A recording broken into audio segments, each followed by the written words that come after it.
chases me to the peak. Can we find any light without the music around? There will always be one love on life.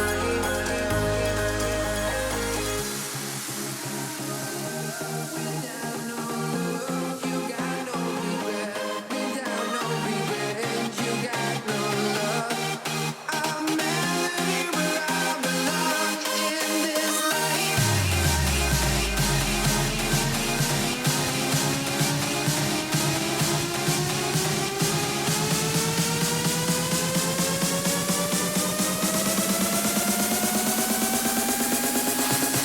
In this life.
I'm not the girl that I used to be. Sometime I'm more than words. I'm beyond what I once was. I don't believe in the love it. Hey, hey. If I want something, I got it. Hey, hey. Oh, baby, I don't need love me. Hey, hey. Cause your love, I cannot buy it. Wasn't real with you, boy. Real, wasn't real with you, boy. You won't give me too much chances. I don't care, I'm fine, I'm fancy brighter. Yeah. Yeah, oh boy, I'm telling you goodbye, I'm telling you goodbye, hey. Yeah, oh boy, I'm telling you goodbye, I'm telling you goodbye.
Chances, I don't care, I'm fine, I'm fancy brighter.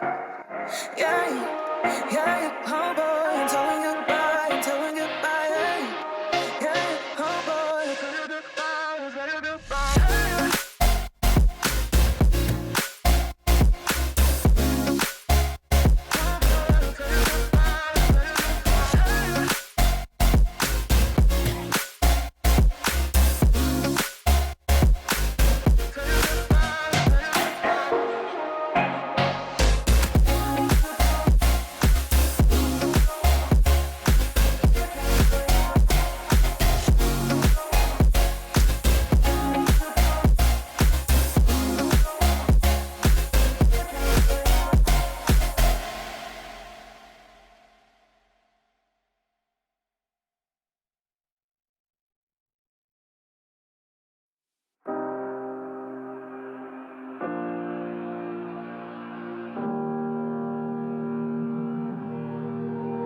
Every time we say goodbye, they all see that it's a lie. 'Cause we always give it one last try. Yeah, you've watched me break 1,000 times. Now I'm all alone, 'cause you never show. You say you will, but then you don't. That's how it goes. Don't wanna know. I'm turning off my mind so I get by. I just wanna be happy, happy tonight.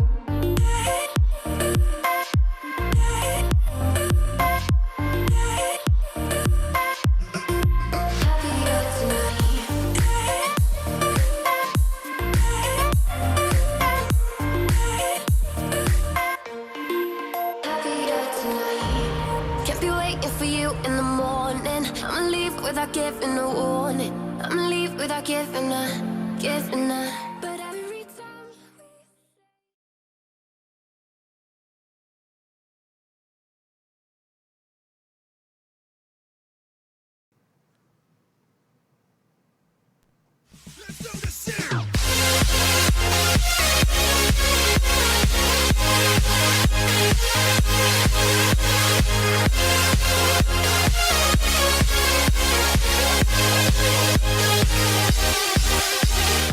What is up, Level Up Nation, and welcome to the Monday, September 21st edition of LvLUp Live, your home for gaming and esports news, brought to you by OTN Media.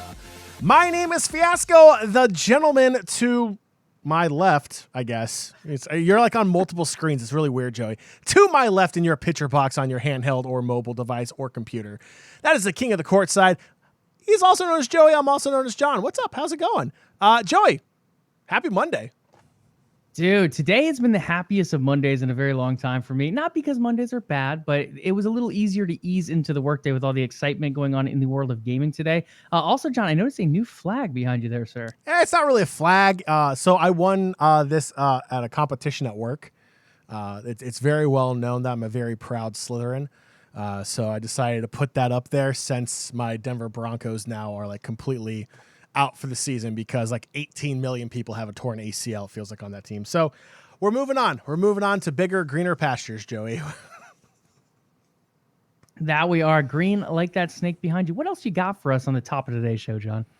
Well, before we even touch on what we're talking about today, Nation, make sure you follow the show on Twitter, Instagram, and Facebook at LvLUp Live. That is at LvLUp Live.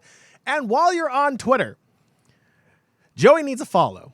Look, he's way too humble. He's way too modest. He's way too. He's not that person that goes out there and begs for follows. He needs followers. Look, he talks to me about he needs followers. And since I brought it to your attention, I expect you to follow me too.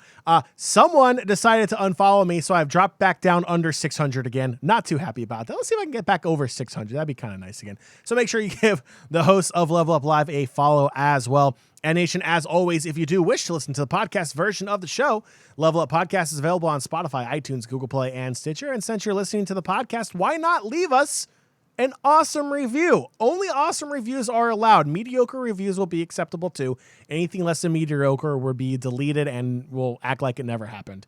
Reviews do go a long way to help grow the show and reach new listeners. So when you have a moment, we would appreciate you taking a small portion of your day to leave us a really awesome review. All right, Joey. Action-packed weekend again of gaming and esports news. So I have a feeling today's show is going to be super stuffed of amazing topics. So what are we hitting on today on Monday, the 21st of September? I feel like that's a song somewhere, Joey. What are we talking about today? Absolutely, sir. We're jumping things off with roster moves. We're talking quite a few of those, especially with Cloud9, making roster moves in a number of different teams and areas throughout that organization. We're talking a little bit of partnerships, investments, and then we are talking Sea of Thieves loot records. We are talking LPL moving into a new salary cap system, BlizzCon going virtual, and Microsoft acquiring ZeniMax, and much more. All right, Joey, there's a lot to talk about today. There is a lot to talk about. A lot of hot topics. So I know we're going to need a little assistance. I know we're going to need a little beverage to aid us along through this episode. So, Joey, I believe this is episode 193, if my mathematics are correct. Joey, for the 193rd time, your beverage of choice, please.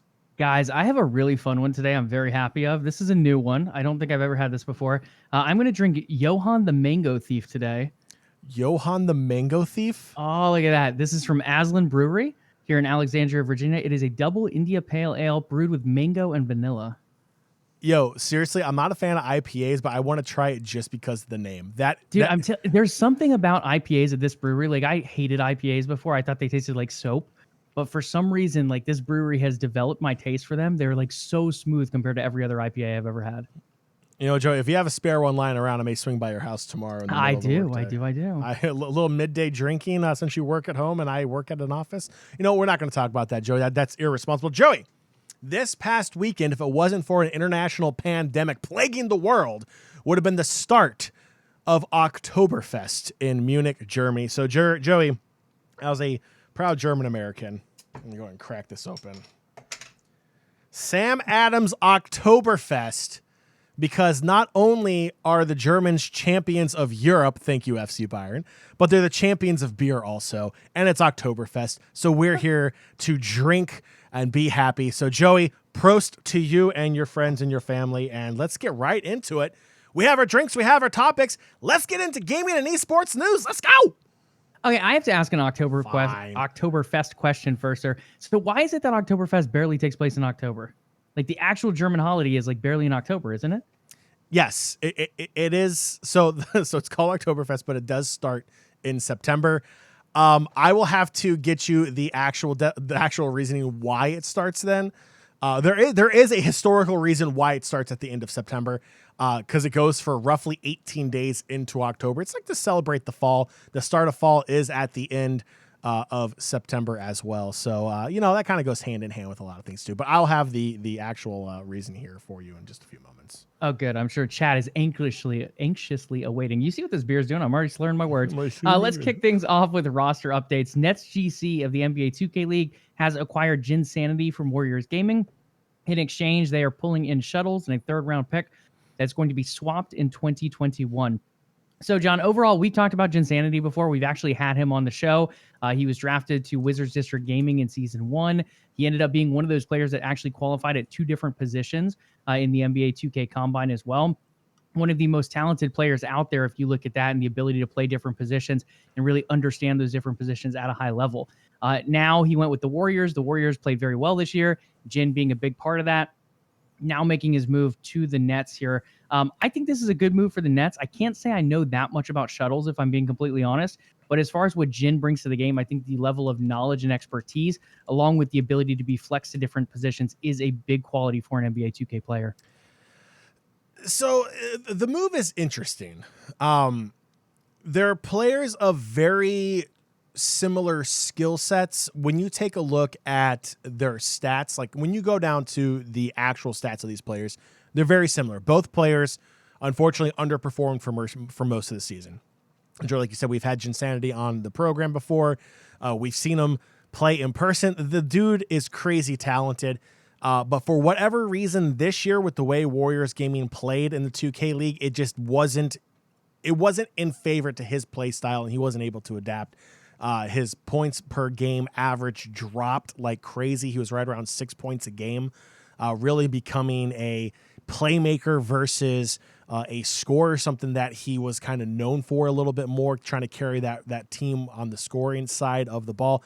And on defense, he's not too bad, but he's definitely not a top defensive player in the 2K League. Same thing with Shuttles. Shuttles, really struggled points per game as well in the regular season this past year. In 2019, he averaged 16 points per game, In 2020, in this past season, it dropped also. Very similar stat lines to Jinsanity. It's a very lateral move, but I believe a change of scenery will be good for both players. Jinsanity, this will be his third team in 4 years now, so it's going to be interesting to see how Jinsanity does in Brooklyn, coming off of a finals appearance here against WizDG, falling short to WizDG 3-1 in that series as well. Yeah, I could be wrong. I could see this being one of the places that Jin Sandy actually sticks for a while. I feel like this Brooklyn squad could fit him in quite well. Again, there's still the draft coming up. Changes will still be made. There's still acquisitions and trades that will go on as well. So everything can change, but at least for now, I think he does fit into that roster quite nicely. Over to Cloud9, who they didn't run the gauntlet in League of Legends this year, John, but they are seeming to run the gauntlet of roster moves. This is 3 back-to-back weeks of big roster moves. We'll kick things off with Fortnite. Cloud9 has welcomed Avery and Nosh as the first members of their new Fortnite squad. And then over to Valorant, they've added Ash, Jay Long, and James. And they're going to be coming in as the head and strategic coaches for that Valorant squad, respectively. And last but not least, CSGO, the place where Henry has come in and really taken over this program as the new director. He continues to give great details for this squad. We do know the next 2 signings to fill out the 4th and 5th spots, and that is King Mezzi as the 4th piece to their CSGO roster, a 3-year deal worth a salary of $426,000. Additionally, they've added Woxic as their opper, coming over as a talented opper. He's going to be their 5th and fill out their roster for a 3-year deal as well. This one, $1.35 million. I mean, I do it for $1.35 million. I mean, that's a solid You do it deal. for a lot less than that. I would do it for a lot less than that. You are 100% correct. Yeah, Cloud9 making some moves here. Continuing to shake things up in a lot of their titles, trying to find what works best for them in their organization competitively going forward. I like a lot of these moves. Fortnite, as much as Epic neglects the esports scene, still incredibly lucrative and great for marketing and publicity. So C9 really doubling down there. I like that. Into Valorant, C9 and Valorant, that's been a roller coaster. They've had some really good rosters, and then they've had some changes, and it's kind of been up and down, up and down, up and down. So it's going to be nice seeing a new head and strategic head coach coming in respectively here in Ash and James. So it should be nice to see what Cloud9 can do there as well. And CSGO, obviously, the only NA winners of a major in CSGO, really struggling ever since winning that major. So I like this. I mean, you're going to have to make changes to see how you can compete going forward, and Cloud9 not afraid to make those moves. Yeah, I think one of the big things, and we hit on it already, I think a week ago, or it might have been 2 weeks ago, where it's very interesting that we're seeing actual numbers come out from C9. They're giving us the contract year, the contract amount, what role the player is going to play, if they're required to do streaming as part of the contract. All of those details are being listed out for every single one of these CSGO contracts. And I think it's just a level of, I'm going to say, authenticity as well as clearness that we really haven't seen in a lot of professional sports as well as esports. Sports has definitely made it much more clear in comparison to esports. But this is really C9 and Henry as that team director pushing things forward and showing this is what we are, this is what we're doing. This is what we're bringing to the C9 organization and what we're bringing to the CSGO scene. These are why we're selecting these players. This is how much we're paying these players. This is what we expect from these players. It's just very clear and straightforward, not only to the players, not only to different people in the league, but also very, very clear when it comes out to the fans as well. Yeah, and I the transparency is important. A lot of people have questions in regards to contracts. A lot of people just want to see where they rank as a professional in comparison to their counterparts as well. I think it's going to be great for the scene. It's going to be great for players. It's going to be great for the growth of esports going forward. And I love the fact that Cloud9 is really leading the charge here, trying to be transparent with all these deals, not just in terms of contract, but also in terms of finance. That's absolutely massive. And I really hope other organizations hop along on that as well. Over to partnerships and investments. Just one to mention this week, and this is Mercedes-Benz. They have signed a global partnership with Riot Games ahead of Worlds 2020. John, I don't know about you, but I'm kind of surprised it took this long to get a global car sponsor. I mean, when we look at LEC, they're already partnered up with Kia. I believe there's a sponsor for the LCS as well. Overwatch League was partnered with Toyota at one point. They may still be. Like, car sponsorships have been a very, very common thing when it comes to organizations, when it comes to actual leagues, especially Riot Games leagues. Now seeing Mercedes-Benz sign on, I think, is huge for Mercedes-Benz as well as the league itself. But again, I'm kind of surprised it took as long as it did. Another fine German engineered car coming to League of Legends. Absolutely love it. I'm kind of surprised it took this long for a global partnership for a car to come along as well. Really, cars sponsoring teams really took off about 2 years ago, and now we're even seeing Fnatic with BMW joining Cloud9 that's partnered with BMW. Team Liquid has a Honda deal. I think it's great. I mean, that's one thing that, the common folk, if you will, can relate to is the need for a car. Now that, do I have a need for a Mercedes Benz? No, primarily because I don't have the money for a Mercedes Benz. But it's nice to have that logo on some merch. It's nice to see that logo pop around here and there. And I really hate to say it, but it really does bring more legitimacy to esports when you have these major car manufacturers like a Mercedes-Benz signing on a global partnership with Riot Games ahead of Worlds. I think that's absolutely massive. So yeah, super excited for this. But I am right there with you, Joe. I am a little surprised it took this long for a global car partnership to really come to fruition. Chat's giving you a hard time as well for not owning a Mercedes-Benz. Yeah. So, coming from Tots, right? Tots. Okay, cool. Hey, buddy, do me a favor. How about you send me the allowance that you get, and I'll put that towards my Mercedes-Benz fund. How about that? Good times on the old cars. But yeah, I mean, they're definitely a prominent thing in esports, both from organizations, both from league perspectives. Now finally getting another one as a global partner this time for Riot Games, I think is big. And again, the timing of it is perfect with Worlds 2020, one of the biggest, if not the biggest esports event by far when it comes to the actual event itself being about a month long. It's going to be giant. The finals always pull in record numbers. I feel like every year it's just second to the Champions League in soccer, which is the biggest sport competition worldwide. So it just absolutely kills it. And now Mercedes getting all that extra eye space, being able to be displayed on, maybe they put them up on the new banner potentially.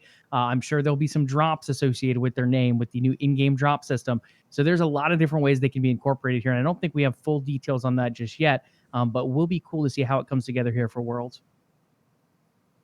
Okay, Saltwater Savages. I know a few of you are over there in the chat. We have some Sea of Thieves news. The Sea of Thieves 24-hour loot record has been smashed. Not by the Saltwater Savages. We're still working on ours. We got a few more hours to go. But in just 22 hours, a crew has accrued 2,673 loot items. I've seen many video clips, many screenshots. I believe it is still being counted up by the team at Rare to confirm that the world record, or I don't know if it's Guinness. I don't know who counts these world records. But someone is still reviewing the video proof of it. But for now, John, I have seen some videos of it, and it is a whole lot of loot. I don't remember what tavern it was, but they filled up the full staircase all the way up to the tavern. And we're talking a giant staircase, fam. So very, very big loot items. I cannot imagine playing Sea of Thieves for 10 hours straight. 22 hours just makes me sweat a bit. But yeah, almost over 2,500 items, closing in on 3,000 in 22 hours. Okay, Joe, I feel like I have to ask this question. And I know it kind of puts me in a bad light by having asked this question. Especially since I use these servers all the time. Was this a live server or was this an alliance server that they did this on? Because I don't think this is possible on a live server. Yeah, I feel like this because the last record was actually done by Athena's Vanguard, which is a PvE fleet server that they essentially spike a server and they get all the ships on it, and everyone runs on an alliance, so you don't have that worry of someone coming over and sinking your boat when you try to turn in. So I'm kind of right there with you. Part of me feels like that there should be a distinction between a loot record on a non-alliance server versus a loot record on an alliance server, because playing Sea of Thieves without that anxiety constantly creeping up on you really does make a massive, massive difference. But anyway, I mean, that's 2,673 items. I mean, that had to be some massive server lag also. I mean, and just the time spent, 22 hours, holy moly. I mean, I guess they could do it that way where they split it up. I think it would have to come down to Rare confirming. And I don't know, I would assume there's a way they can track, like if everyone in the server is in an alliance. At least I would think that's a thing. I'm not 100% sure, but that's the only way I could see them really verifying if it was an alliance server or not. From the seas to the Chinese League of Legends scene. Yeah, that's not quite the transition we're looking for. The LvL is planning to implement a salary cap for its players, assigning each a tier based on their perceived skill level. Guys, we had an article on this one, but it has since been deleted. So we have a second article from Invin Global to read on this one. There's really not too many details in this article. It looks like the source has deleted the original post. It was leaked, and then it was leaked on a Chinese site and then leaked via Reddit as well. I'm not 100% sure what the breakdown is going to look like on this. I think I like the idea of a salary cap, John, but I'm a little nervous about how they're perceiving skill level. Like, are we rating it on the number of kills someone gets in a game? Are we rating it on how many actions per minute they're making? I feel like there's a lot still up in the air on how that skill level is really being come up with by the league. Yeah, and part of me is kind of surprised that there isn't already a salary cap in esports. With even as how well esports is doing, a lot of people still admit that esports in its infancy stage still is still pretty fragile. So it's going to be interesting if the LPL does go this direction and assign a salary cap based upon a tier system on perceived skill. I'm kind of curious to see who would be the one in charge of judging what that skill is. Can you graduate tier levels? Can you be demoted tier levels? A lot of questions still going in there.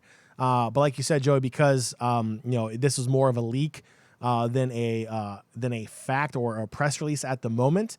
You can't really confirm that this is going to happen, but it's a very interesting topic. If the LPL, one of the largest leagues for League of Legends in the world, is looking to implement a salary cap, it'd be kind of interesting to see. And also, really, it's not a surprise when you take into account the ongoing pandemic, because a lot of finances have been hurt, not just in traditional sports, not just in media and entertainment, but in esports as well. So a salary cap may be something to help the LPL stay financially secure going forward. Yeah, I feel like, so I like things about salary caps and I don't like things about salary caps. When we look at certain, let's go with US leagues, for example. Let's even go with the LCS to keep with League of Legends. There are a number of teams that compete purely because they buy out people's contract. We're not going to name any teams in particular, but if we want to look at one in the past they left the league and then came back, was Immortals. Immortals spent a ton of money on Huni and Reignover. And that's how they were able to compete straight up when they initially joined that league and when they were trying to compete at that high level. Now, I get it. That's doable in many leagues. It's doable in a lot of sports leagues as well. When you look at soccer worldwide, buying people's contracts is a huge thing. That's how clubs like Man City compete. I'm a Man City fan, but we do buy out tons of contracts and spend way too much money on players. I'll be the first to admit it. Barcelona, Real Madrid, Juventus. There's a number of them out there. This is defined professional soccer. Now, when we look at other sports like the NFL, for example, the salary cap really drives the competition much more. You're still going to have those higher level teams. You're still going to have those lower level teams, but a lot of teams look a lot more balanced because of that salary cap being in place. Then you have the worst of the worst, in my opinion, the MLS. The way the MLS handles it, I think, is even too strict because the league is operating all of the contracts in that case. So you end up with a very hefty salary cap where all teams are very close to even. But because they can only have 3 players that are above that cap, it ends up making it a little shaky when it comes to terms of competition and really allowing teams to compete on an international level as well. So I think there's a good, a bad, and an ugly when it comes to salary caps. I think it can be done really well. I think, again, my biggest question mark is how are they evaluating these players? If one player is just getting evaluated on actions per minute, I don't know if that's a true evaluation of what his talents are. Maybe he's a mechanical god when it comes to League of Legends, but maybe he can't speak a lick of English on an English team. That, to me, should be a way to kind of balance things out. Like, what does the player bring to the field, both on the Rift as a mechanical player, both in the team as someone who can communicate and come up with strategies, as well as off the court or off the field, off the Rift as well? What are they bringing to that team as a squad? Are they a helpful person to be around? Do they end up cleaning the room, or is it a giant mess? Like, I think these are many different aspects of esports that not everyone looks at. And while I agree, a lot of people are going to be evaluated for on the Rift experiences, which I think should be the heavy factor, I think some of these other factors should weigh in a bit as well to how these teams evolve, especially with language being such a big thing when it comes to esports. I dove a lot more into that than I was expecting to. You have anything else to say on that one? I think you did well. Okay, this next one I'm going to turn a bit more over to you. We do have a date for BlizzCon, guys. It is not November 2020. It has been moved back due to COVID. Maybe moved back a little bit because some Blizzard games are behind as well.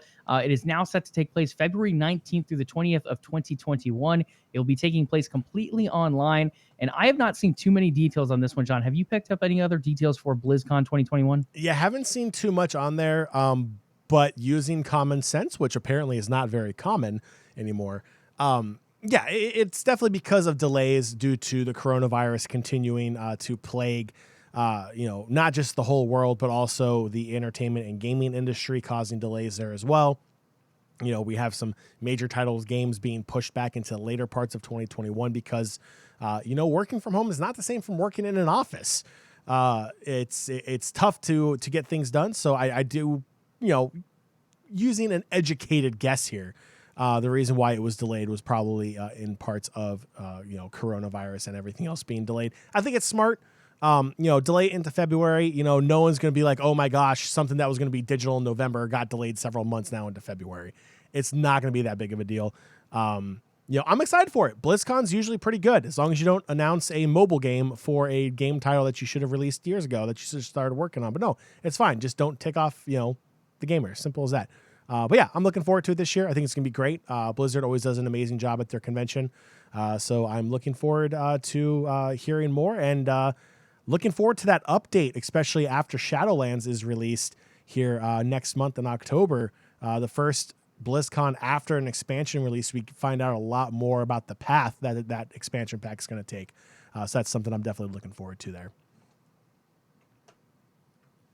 Okay, guys, the moment many of you have been waiting for. We talked about a lot of it last week. We compared the Xbox Series X with the Xbox Series S versus the PS5 versus the PS5 Digital Edition. We are back again to talk consoles on a very different level. We dove into the tech specs. We dove into the games. We dove into the size last week, and we will be touching on that a bit more because John found an awesome model to show you guys. In fact, you want to pull that up now? Oh, or do we want to talk about that now? We can. Okay. This is really cool, guys. So remember that image we showed of the consoles in Rome last week? So John found one in that same article because if you scroll down, different things will appear. There are some cool little models that we found here. Hold on a second. I have to make sure I have the proper title up. Thank you. Oh. Thank you. That's what happens when you switch things out of orders, guys. Seriously, it really does. I like to test them. All right. Cool transition. Welcome back to the browser. So in this standard image we used on Thursday's edition of the podcast, they look fairly similar in height, not so much in structure, but in height. It's a very misleading image. Joey, this is a very, very misleading image. So what happens here is we found this amazing 3D model, if you will. So as of right now, we're looking at the undercarriage, if you will, of the current console. So on the far left, you have your PS4. Right next to that's your PS5. That beautiful box structure that looks like a mini fridge in the middle, that is your Xbox Series X. Right next to it is the Series S. And on the far right, I believe that is the Xbox One. So if you're an Xbox fan, just realize it's Xbox, and Xbox with a combination of X and 1 in it for those last three because naming is very difficult for Microsoft. And then the 4 and 5 because, hey, at least Sony can count. So what I'm going to do here, Joey, and I positioned this on purpose for the undercarriage because I'm going to slowly rotate this, and this is going to be very dramatic, to the front position. Uh-oh. And Joey, what in the world are we looking at here? That PS5 is literally the size of the Empire State Building in comparison to every other console that is currently shown there. The smallest being the Series S. Congratulations, Xbox. You're able to get a mighty fine console in the world's tiniest speaker box package. I think that is fantastic. Slightly smaller than the current generation, maybe a little bit thicker, but height-wise, a little bit smaller. But my goodness, Joey, that PS5, that's a whole lot of PlayStation, if you ask me. Oh, yeah, she's tall. She is very tall. I've started to see people, now that the actual size is out, people are starting to make it into a piano with how big and curvy it is. It looks absolutely crazy. I don't think we have any of those prepared today, guys. But yeah, it's big. It's tall. It's not as wide as the Series X, but if you do get the disc player edition, it does add some of that width there down at the hip style of the PlayStation 5 as well. Can confirm the PlayStation logo is on the vertical, when you used to have it vertical, back left side of the massive tower on the right side of the Empire State Building there for the PlayStation 5. We can also look at the back side for the ventilation from what it looks like. We're going to angle it here for a reason because this really shows you where the ventilation is currently placed on the Xbox. Looks like it's going to be from the top and from the backside as well. That allows for actually really good airflow. That's actually really smart positioning there. Same thing with the Series S. Very smart positioning. For the PlayStation, though, Not 100% sure, but I believe it's going to be these vents here in the back, the very small outlets, which means your intake is going to be somewhere up front. Constricted in airflow like that does cause problems, mainly overheating. And that's something that rumor has it PlayStation 5s are having an issue with at the moment, which is the reason why there's going to be so few available on launch day. Is because that airflow is a major, major issue. The PS4 was plagued with it a little bit. The Xbox 360, massive overheating problems as well. So, something that, every console maker has to take into account as well. But yeah, other than that, I mean, look, all jokes aside, they're two really good looking consoles. Obviously one took a more simplified approach and the other one decided to be way too super fancy for it. But otherwise, I mean, I'm excited for the next generation of consoles. I think it's going to put out some amazing content and amazing video games for gamers across the board. Yeah, absolutely, John. And we touched on it last week, guys. Like, you can't go wrong with any of these consoles, assuming your console doesn't overheat, regardless of which one you choose. Overall, they're both very powerful. All three of them are very powerful. They're going to bring a big punch when it comes to GPU. SSD is a little small in the S, but again, it does have quite a bit of size, and games are supposed to be about 30% smaller on there as well, due to the resolution differences. If you need a disk drive, there's two options out there for that as well. A lot of people moving toward digital, though. I know there's some holdouts, a number of them out there that still prefer disc, still prefer owning their own game as a physical copy. But again, digital becoming more and more prominent. I think Xbox One was ahead of its game when it tried a digital-only unit. I think digital-only will sell quite well this time around. With that being said, a lot of people are leaning toward that Series X. Mainly because of the power difference over the S. So that will bring that disk drive with it, regardless if they wanted it or not, because there is not a digital-only version of the S. But yeah, John, I think overall, in a summary, both these makers, Xbox and PlayStation, are coming out with very powerful consoles. It will be very obvious that we're in next-gen very soon in comparison to what some of these games are going to look like early on in 2021. Okay, now we got to talk a little bit about some of these acquisitions and some of this pre-order situation. We're going to kick off with the acquisition. This one's a little bit more exciting. This one happened today. It's a big deal. I would argue it's the biggest deal of 2020 when it comes to gaming news. I would even argue it's probably up there in the top 3 when it comes to gaming news for this past decade as well. Microsoft has acquired ZeniMax Media. I know a lot of people are like, what is ZeniMax? Never heard of it. Guys, this is Bethesda. This is known for Fallout. This is known for a number of other games. We're going to jump into all those studios and games, at least the big title games here shortly. The deal is worth $7.5 billion. To put this in perspective, I believe Microsoft paid like $2 billion for Minecraft and Mojang to buy that whole studio out. This one coming in at a crisp $7.5 billion deal. That is big boy money. That is very, very big money. In comparison to Warner Brother Games that everyone thought Microsoft was looking at buying, they had Activision and Take-Two involved in that as well. AT&T was looking to sell for $2 billion with a high of like $4 billion.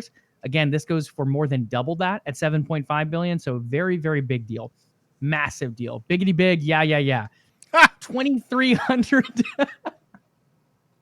I had to throw that in there. 2,300 developers involved as well.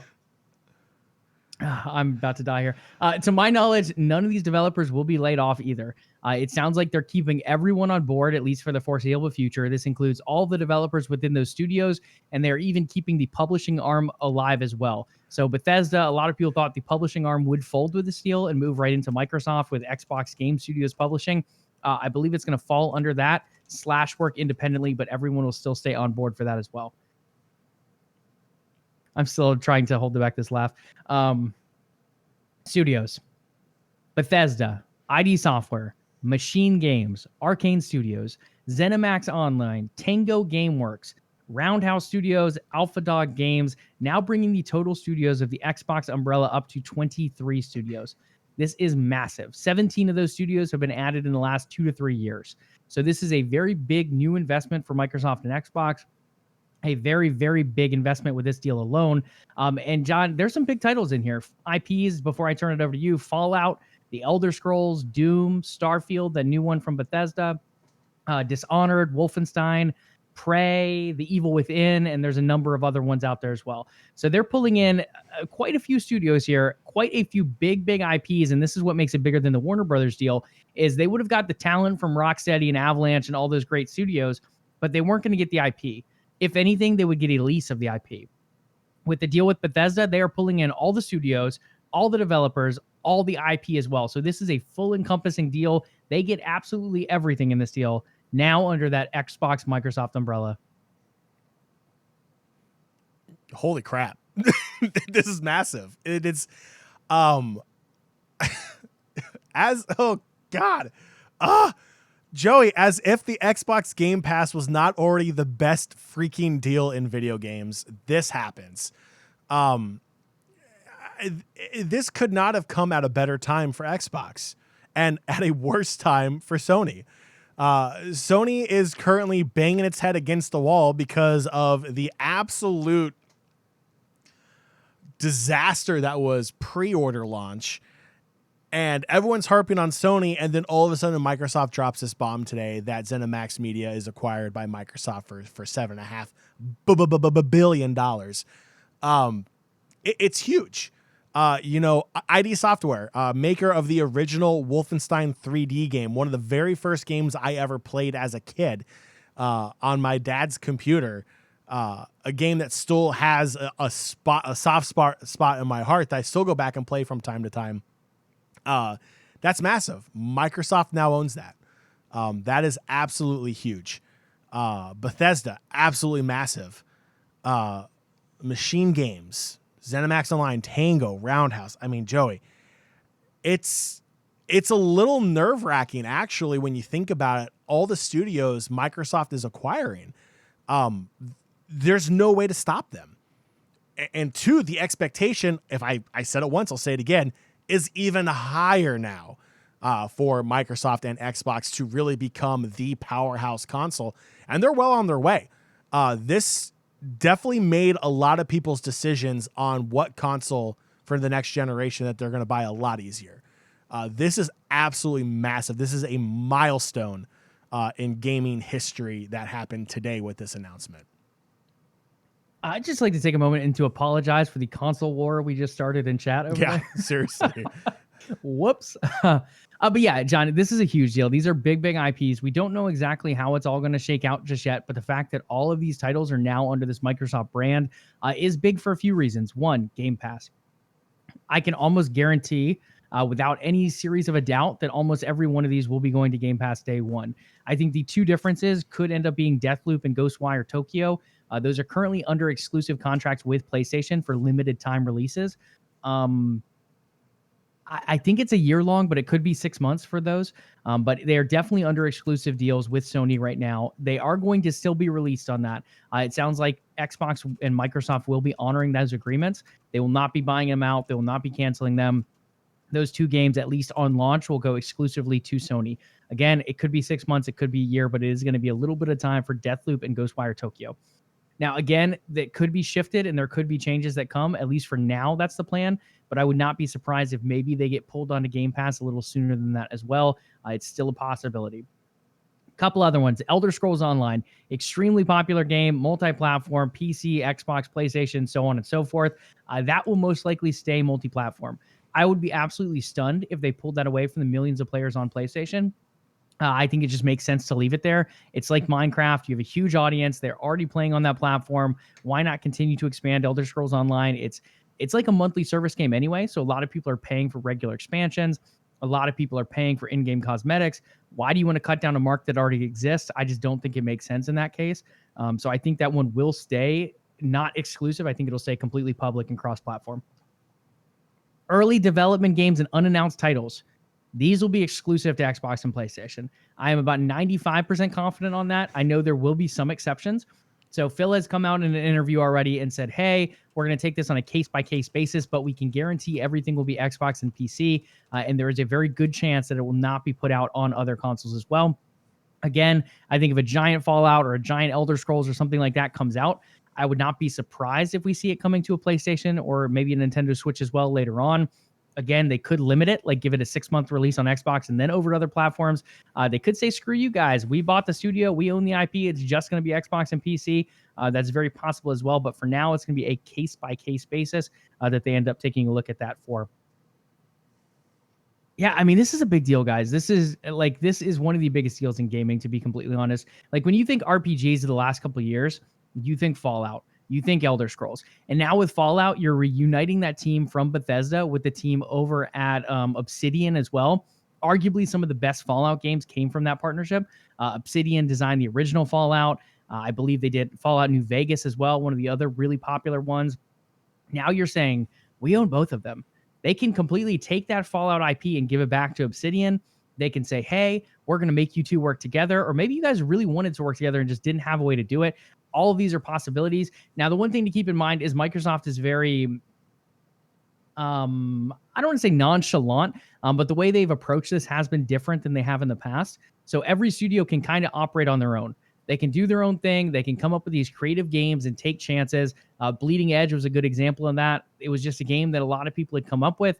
They wanted something new in that type of arena mode, and they ended up creating a game for it. Microsoft said, great, we'll throw it on Game Pass. We hope it's successful. They're willing to throw this money at some different projects. Sea of Thieves is another example of it. This started out as just a piece of paper game. No one thought anything of it. No one thought it would succeed. And it didn't succeed for a little while at the beginning, but now it's flourished to become one of the biggest games out there. So a lot of these different ideas are able to flourish in this environment. When you have Microsoft money on top of creative funding, where you don't really have to worry about coming up with ideas, you can just come up with whatever you want, pitch it. If it goes well, you make it. If it doesn't go well, you keep working on it a little bit and maybe you pitch it later. This is freedom that we really haven't seen from a lot of developers to date. So I love the fact we're seeing more of this from the Xbox side. Okay, guys, I think that's enough of that. We have to talk a little bit about pre-orders too, though. But one other thing to mention is we did get new numbers on Game Pass. Our last set of numbers came around like April, May range. They were at 10 million subs. As of September 1st, they have made it to 15 million subs and climbing. So they have gained 5 million subs over the past couple months. Again, guys, I think this continues to grow a whole lot. I think they hit 20 million. I would say by December. I think come the holidays, come new console releases, it's just going to get bigger and bigger. Now you have EA Play included in Game Pass. Now you have these Bethesda games coming as well. So I think this just becomes more and more of a big thing as we move forward as well. Okay, guys, pre-orders. We got to talk pre-orders. John, we've already shown these size comparisons. So let's talk a little bit about the pre-order fiasco, a little bit of pun intended there, after last week. So Sony had this giant conference. It was great. I think they did a good job. John thought they did a good job. They nailed a lot of the points they needed to. One thing that was left out was the pre-order date. So they had people go to this website and sign up for a pre-order. They ended up having emails that were supposed to be sent out. They had retailers known what day they were supposed to open up. Eventually, it came out that everything was supposed to open up the next day. Well, it didn't happen that way. It opened the night of the showcase, about a few hours after the showcase ended. A lot of people are saying, and Sony has come out and said this as well, it was miscommunication with the retailers. Some of the retailers put the stuff up earlier than they were supposed to. I get that. I don't think Sony's completely to blame for that. Now, with that being said, I think had they said a day and time in their showcase like they normally would, I don't think this would have been as big of an issue as it became. So I think that part does go back to Sony a little bit. Now, the other side, and John, we talked about this briefly last week, and I want to hear your thoughts on it, the email to the fans. So you have all of these people get this exclusive email. We're glad you're in our ecosystem. We want to thank you. We're going to give you first dibs on your pre-orders. So everyone's like, oh, yay, what up? We supported Sony and we love this. Great. So they go ahead, they sign up for this email, and it's supposed to give them a heads up of when pre-orders are going to go live so they get that first dibs before everyone else. Supposedly, that email has still not been sent to a lot of people, and we're now a week after pre-orders have opened and sold out. Joey, I can confirm as one of those PlayStation people that received that email for the PlayStation 5 for that pre-order, I still have yet to receive an email in regards to the pre-order for the PlayStation 5. But it's okay because I've also been told that, it's going to be until late 2021 before I'll ever see a PlayStation 5 because, Sony happened. Don't like it. Don't like how Sony handled the whole situation. Miscommunication with retailers. Cool. Here's a crazy idea. They're retailers. Like, you need to put your foot down. Like, they're the ones that want your product in their store. Like, yeah, it may be a little vice versa. Like, you need your product in their store as well. But at the same time, in the age of COVID and in the age of online shopping, they are desperate for the next massive piece of technology to be in their warehouse to sell also. Sony, well, yes, maybe the entire blame doesn't fall on Sony. I would say a good portion of it does. because they need to have a better understanding, a better line of communication to their retailers so everyone is on the same page. This cannot happen. Like, you don't see, like, I will be absolutely shocked if something happens between now and tomorrow for the Xbox pre-order. Like, all of a sudden it goes live at 1 a.m. Eastern time magically because Best Buy decided to, hit Alt F4 in a program and boom, now it's live. I just don't see that happening. I feel like Microsoft has a better grasp on their product and their release date and time and everything else. I do put a lot of blame on Sony. Sony should have been able to put their foot down and have the retailers all in line prior to what happened last week with just absolute Charlie Foxtrot, if you will, of think of some way of putting that across without getting yelled at, of an absolute disaster. So yeah, Sony continuing to show that Xbox is right now the more stable way to go. I don't know. Sony's just get it together. Sony, get it together. And so I think one other thing here, guys, is Xbox is not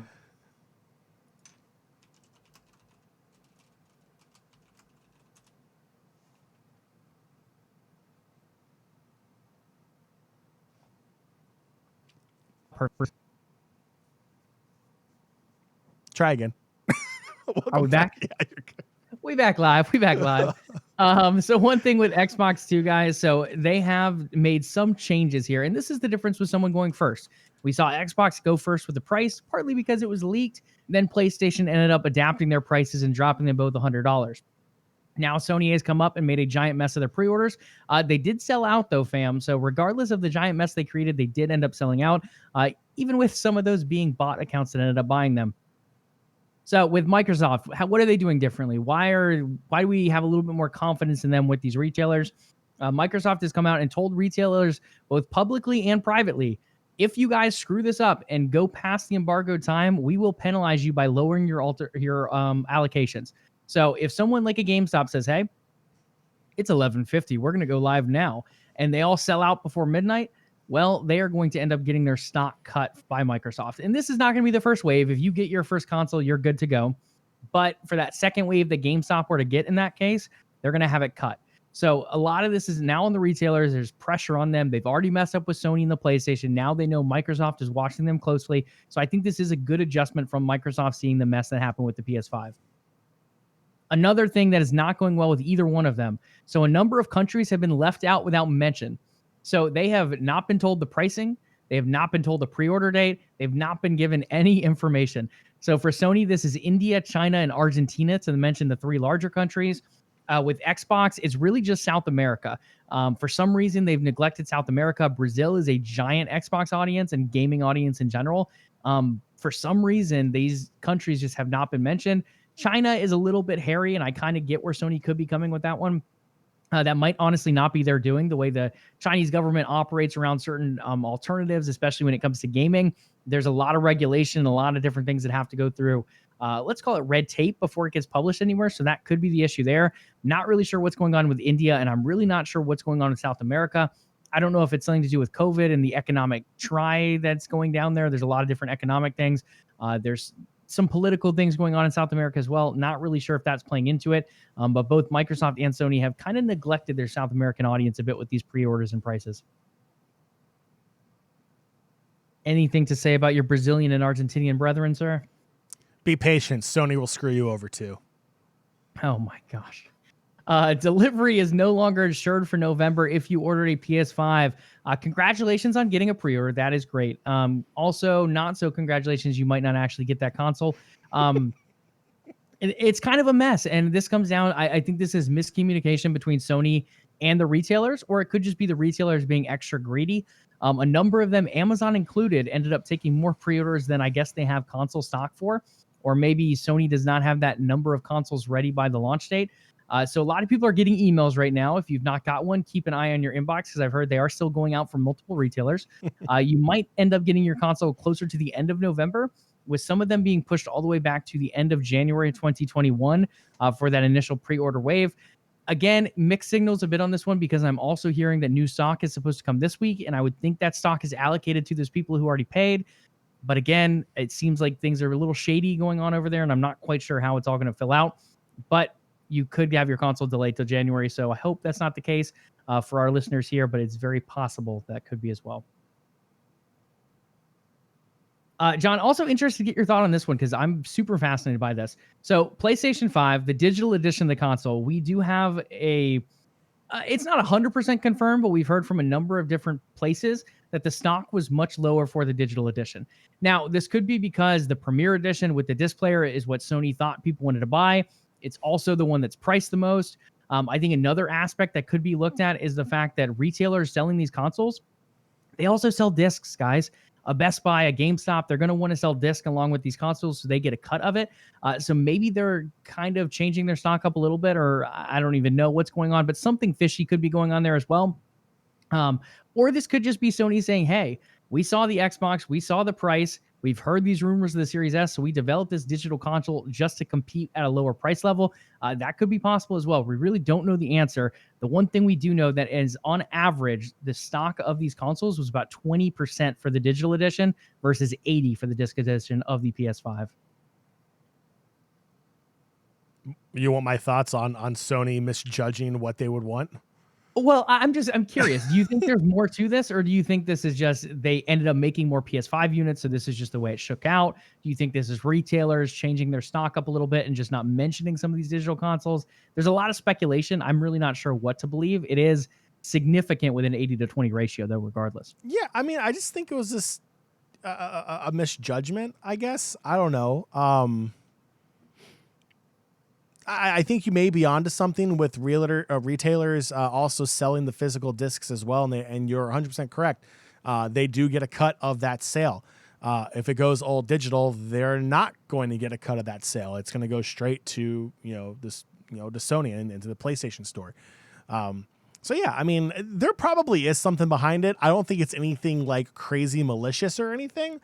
But I do think there was a reasoning behind it, and it's probably because, physical discs and retailers go hand in hand with more money and more profit. So I think that would be your best assumption at this point in time. I like it. And then, guys, in the biggest news of the week, yes, Microsoft buying ZeniMax and Bethesda is giant. This one, to me, might be even more surprising, though, John. Sony has sent out an apology tweet. Yes, I'm pretty sure this might be the first time in Sony history. They have apologized, and they have confirmed that more stock will be on the way throughout 2020. But the Twitter account, usually just throwing up ads, just throwing up trailers, they have come out and apologized for what happened this past week with the stock in stores. Yeah, and you saw my tweet asking Siri to translate that tweet, correct? Oh, yeah, I did. Yeah. You want to read it for us? I'm pretty sure I cussed in it. Hold on. Let's see here. I forgot about the tweet. Yeah, even Tots saw the tweet. Let's see. I said, "Hey Siri, please translate this tweet. We effed up over the next few." So the PlayStation tweet was, let's be honest, PlayStation 5 pre-orders could have been a lot smoother. We truly apologize for that. Over the next few days, we'll release more PS5 consoles for pre-order.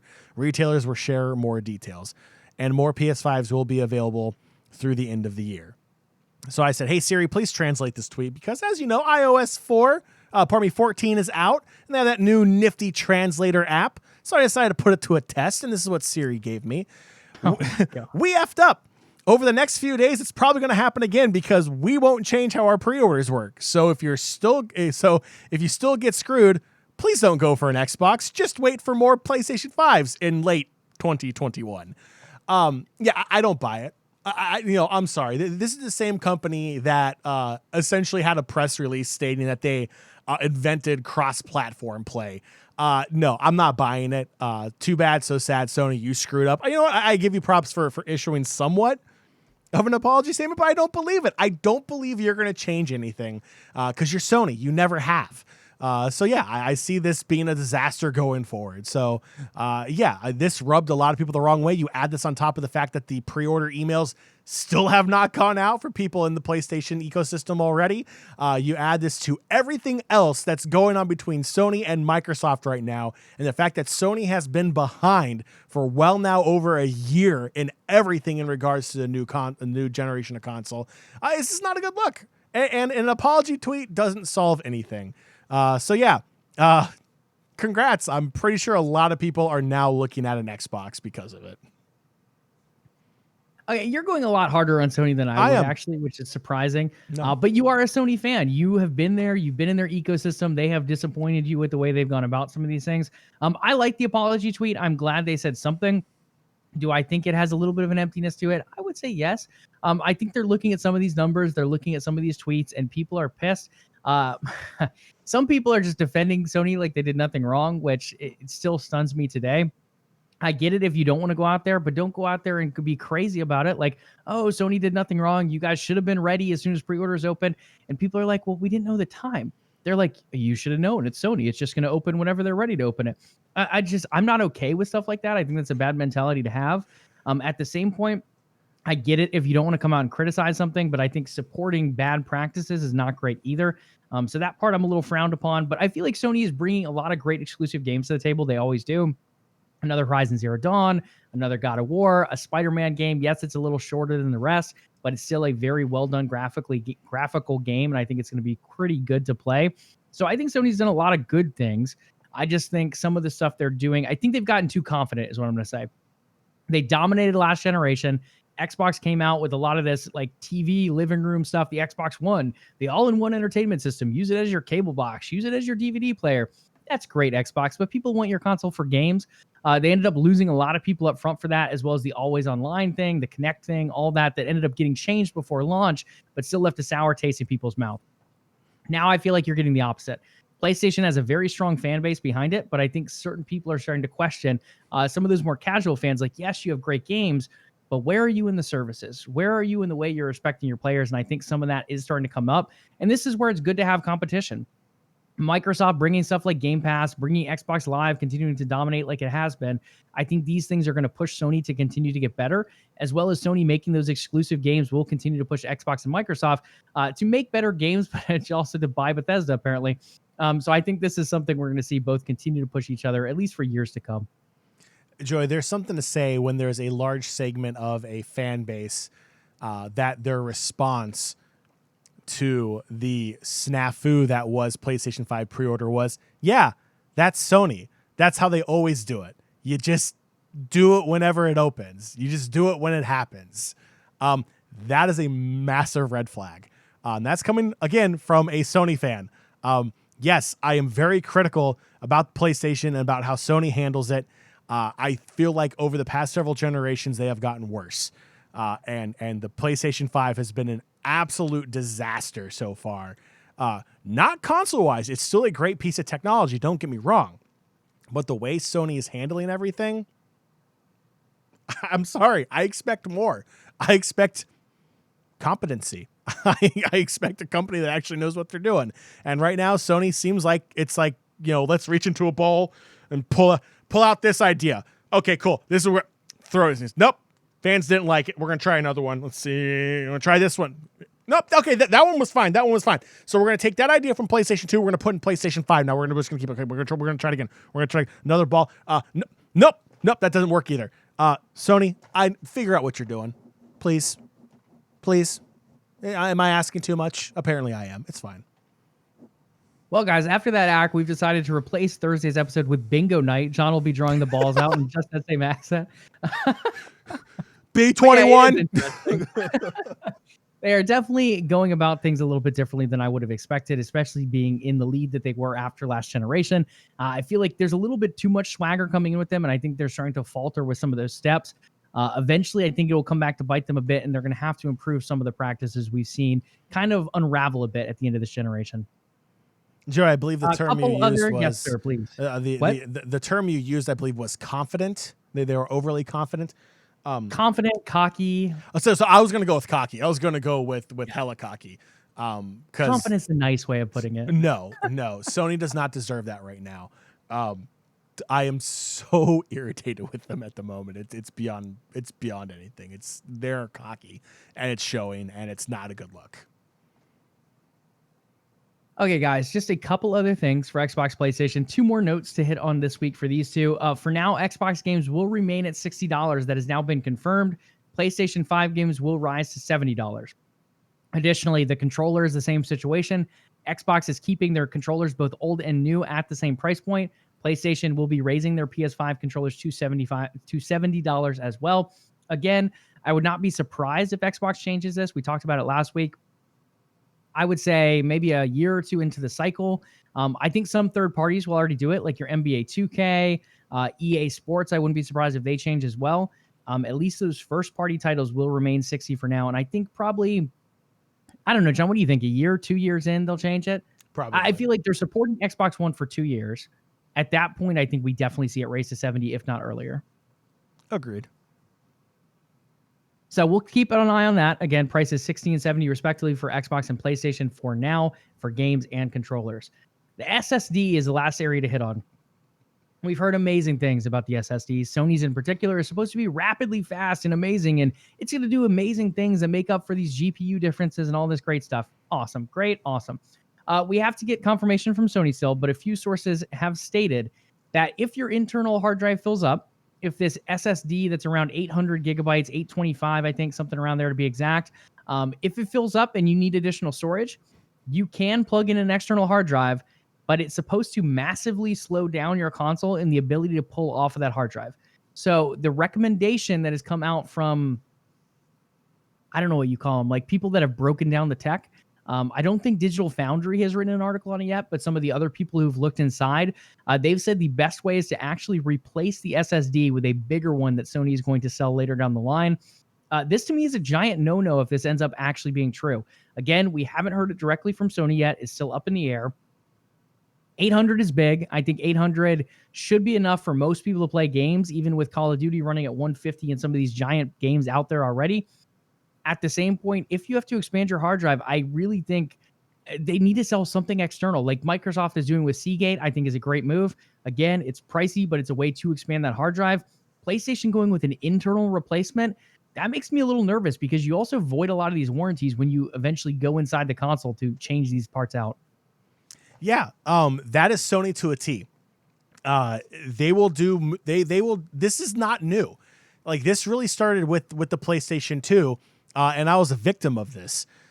If there is any internal problems with it, there is no such thing as a certified PlayStation technician, if you will, outside of the Sony universe that is their repair center that you have to send your console away for anywhere between 4 and 6 weeks for them to diagnose and then charge you out the wazoo to get it fixed. If you have to change your hard drive, this is what's going to happen. This is what's going to happen based upon my experience with Sony and based upon how Sony does their warranties. If you need to upgrade your internal hard drive, you will not be able to do it yourself. You will not be able to take it to Geek Squad at Best Buy. You will not be able to take it to anywhere else. No computer or technology shop in your local town or city. You will not be able to do it. You will void every single warranty. There will be a piece of tape on the inside of the console that as soon as you open it up, it will break and will void everything. You will have to send it off to Sony, and Sony will have to upgrade it for you. That is going to be a massive issue. Again, this is all speculation, but I'm basing this based on Sony's past and my own personal experiences. You'll have to send it off to Sony, and they'll have to take out the old and put in the new. And guess what? When that happens, you lose all your data. So hopefully there's a backup somewhere that you can put the files on. Oh, you're going to do that through the USB, and it's going to be slowed down like absolute crazy? Cool. Yeah, awesome. Great. Good luck. There's no point. There really is no point. This is Sony not understanding, again, that 825 gigs, while might be pretty good in most cases, I'm sorry, Madden, FIFA are over 50 gigs each. Warzone is over 99 gigs. You are looking at a hard drive, including the operating system, is going to take it under 825. Okay. You are looking at a hard drive that's maybe going to be able to hold 8 to 12 games. 8 to 12 games. And if you want to use an external storage and you want to do it through the USB cord, congratulations. That fast SSD that they were talking for a half an hour in their tech release about is not going to matter. It's not going to matter. And that's a problem. So if you want to change your internal hard drive, cool, awesome, great, do it. But make sure you do it through Sony, because otherwise you void everything on that console, and there's no point in doing that. I'm sorry, this is Sony being Sony once again. Okay, guys, that's enough Xbox and Sony breakdown for this week. We have just a couple more things, but they're just upcoming news, mainly about pre-orders. So some upcoming news for the week, both gaming, esports related. Halo 3 ODST. If you guys want to drop with the Chief, he is back, joining the Master Chief Collection on PC. Actually, I don't think Master Chief's in that game, but ODST is dropping tomorrow on PC as a part of the Master Chief Collection. Again, for podcast listeners who might be listening later, that is Tuesday, September 22nd. Sticking with Tuesday, September 22nd, Xbox S, Series S, and X pre-orders go live tomorrow. Again, limited stock for the first wave. They go live at 11 a.m. Eastern Time, again, September 22nd. For those listeners who catch us on the podcast, you're probably too late if you didn't pre-order at that point. There will be waves later on. PS5 is also rumored to have another wave of stock becoming available tomorrow. Again, I don't know if Sony has confirmed this yet. It's been heavily said by influencers a few different times and insiders, but with people now sending out notices that their stock is actually not there, it's being delayed. I really don't know if this one will come to fruition, but if you are in the market for a PS5, if you're in the market for an Xbox Series S and X, you definitely want to check tomorrow. Again, Xbox is 11 a.m. Eastern Time, PS5, not quite sure time, not quite sure if it even happens, but it very well could happen tomorrow as well. Elgato, if you're into Elgato products, you have the Cam Link, you have the nice little screen thing, green screen, you got a camera. I'm screwing this up big time. John, what are some Elgato products? The green screen that will cost little, you camera a cool crisp thing. $200. Their desk mount that can hook up to your Stream Deck that will cost you $150 per light. Fun fact, $20 off of Amazon. Works just as good. They have the Cam Link, they have capture cards, they have everything that's severely overpriced, but hey, it's the best in streaming, so there you go. The best in streaming, some kind of announcement tomorrow. It could be a new product, it could be a partnership, it could be Elgato aligning with OTN Media for a new deal. You never know, guys. Check that out. Tomorrow is that announcement. Rocket League. Fuel up your cars. Grab your boost, ladies and gentlemen. It is going free to play on September 23rd. We talked about this one about a month or so ago. Now we have that date confirmed. September 23rd it is. Later this week, I believe that's a Wednesday to be confirmed. Rocket League is going free to play. So if you did not purchase Rocket League, if you do not want to spend the $5 to $20 that it ranged between over the last couple of years, it is now at a $0 value. Definitely go check that out on your platform of choice. Okay, John, last but not least, we're going to touch on a little bit of esports, guys. We're going quite long because Xbox and PlayStation always drive us over. They get the chat riled up. They get us riled up. We talk a lot about it. One thing to touch on, though, is Worlds 2020's groups. We're not going to hit on the main groups, just the play-in groups, because they do play this week. Because of the Vietnamese teams not making it, we ended up going from 4 groups to 2. So we have a Group A and a Group B. Going through Group A, we have Ints, Legacy Esports, Mad Lions, Supermassive Esports, and Team Liquid. I'm actually stoked for this group, John. I think there's a lot of potential in this group. I think there's 4 teams that could really come out of this, to be completely honest, if teams falter. Overall, I think Ints is a strong team. They've come in as an upset team before. They've knocked off some big teams, or at least taken games from them. Legacy Esports coming in as one of the best teams over from the Oceania region. Again, they kind of replaced Chiefs Esports, who has made some upsets, both in League of Legends as well as some other tournaments like Rocket League as well. Mad Lions coming in from that 4th seed of the LEC, with the LEC bumping up to get a 4th seed this year. Supermassive Esports coming from, I don't remember where Supermassive. They might have been Japan, but again, a very powerful team as well. Coming in with a lot of clout, coming in, making upsets before. And last but not least, Team Liquid, with a number of European players on the NA roster over there. Team Liquid is definitely not one to slouch on either. So, sir, we got to do some predictions. No. They are playing this week. I'm just curious in the overall grand scheme of things here. If you had to predict two teams to come out of Group A, who are you choosing now and why? Let's go with Ince and Mad Lion because why not? I have zero faith in Team Liquid. I want them to get out of the play-ins, but this is Team Liquid. This team is based in NA. NA is a meme that currently stands for laughable. Will build your hopes up and let you down very hard. It's kind of like that girlfriend you had in high school, Joey, that kind of blindsided you when she left you for your best friend. I'm not saying this happened to you, just an overall example. That is any NA team in Worlds, except for Cloud9, because Cloud9 actually performs and Cloud9 cares about you, just not this year because they couldn't make it. So Tosco's bold assumption that Joey had a girlfriend in high school. Oh my gosh. Thanks, chat. Yikes. And then my camera goes blurry. Thank you. Cool. Awesome. Why not? I'm going to give it to Ince for the exact same reasons you just said. Ince is a very strong team. They performed incredibly well. Not much has changed there.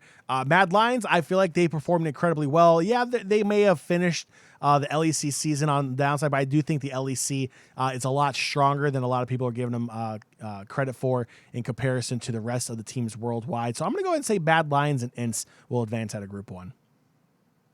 I like it. I'm going to take Team Liquid and Mad Lions. I think Team Liquid has the roster to get the job done. Again, a lot of their players have been to Worlds before. Jensen was a semifinalist. Impact was a finalist. He actually went on to win the whole thing. Court JJ is a past Worlds winner as well. Tactical is a star-studded rookie. Who am I missing? The jungler is... who's there? Broxa. Broxa was on Fnatic when he went to Worlds in the championship as well. So again, a ton of Worlds potential on here. A lot of experience coming in as veterans for Team Liquid. They have not been in the best form as of late. They ended up looking a little shaky in the NA playoffs. They look shaky throughout the season as well, throughout the split. But I think Team Liquid has enough veteran talent and veteran experience to shore things up and come out of this group. The second one for me is Mad Lions coming from the LEC. I think the LEC is one of the best leagues in the world right now. Again, they're not China. They're not South Korea. But I do think Europe is one of the best leagues, and I think they really do deserve this fourth spot. Mad Lions coming in a similar situation to Team Liquid. They looked really strong. They got shaky at the end, and they've kind of stayed a bit shaky when it came to playoffs. I think they have the potential to do well enough, though. But if we're looking at upsets, Legacy comes from the OCL, and they're doing quite well over there. They've definitely made a name for themselves in Australia. And then Supermassive, and chat corrected me, it's Turkey for Supermassive.